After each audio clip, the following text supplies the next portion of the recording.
എന്ത് കുഴപ്പം? അതായത് മാളുവിന് ബസ് കിട്ടിയില്ല, നിനക്ക് ബസ് കിട്ടി, അങ്ങനല്ലേ? നീയും മാളുവും തമ്മിലുള്ള ബന്ധം ഉടനെ വിച്ഛേദിക്കപ്പെടും. അതാണ് സൂചന. നിനക്കൊരു കുന്തം അറിയത്തില്ല. ഒന്ന് പോയ ഞാനും ആളും തമ്മിൽ അതൊരിക്കലും നടക്കാത്ത കാര്യമാണ്. നിനക്കേ അങ്ങനെയൊക്കെ ആശ്വസിക്കാം. പക്ഷെ ഈ സൂചനകളെയും നിമിത്തങ്ങളെയൊക്കെ ഉണ്ടല്ലോ നമുക്ക് തള്ളിക്കളയാൻ പറ്റില്ല. അത് സത്യമാണ്. എനിക്ക് ഇതിനെ കുറിച്ചൊക്കെ നന്നായിട്ട് അറിയാം. ഞാൻ പഠിച്ചിട്ടുണ്ട് സ്വപ്നങ്ങളെ. അതാ ചോദിച്ചു, നിനക്ക് എങ്ങനെ അറിയാം?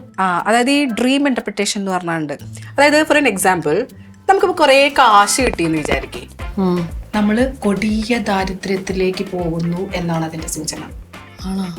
നമ്മൾ മരിച്ചു എന്ന് വിചാരിക്കേ, നമുക്ക് എന്തോ നല്ലത് സംഭവിക്കാൻ പോകുന്നുണ്ടെന്ന സൂചന. അതേപോലെ ഈ പാമ്പ് തലയിൽ വീണത്, കൊത്തണത്, നമ്മളെ ഓടിപ്പിക്കണത്, നമ്മൾ പായണത്, അങ്ങനെയൊക്കെ കുറെ ഉണ്ട്. എന്നാലേ നമ്മള് കഷ്ടപ്പാടൊക്കെ മാറണമെങ്കിലേ എന്ത് സ്വപ്നം കാണണം? നീ മന്ദബുദ്ധിയാണോ? അങ്ങനെ നമുക്ക് കുത്തിയിരുന്ന് സ്വപ്നം കണ്ടാലൊന്നും ഇത് ശരിയാവില്ല. ഇതൊക്കെ കാണണം, അതായത് അതിൻ്റെതായ രീതിയിൽ പ്രവർത്തിക്കണം, എന്നാലേ നടക്കുള്ളൂ.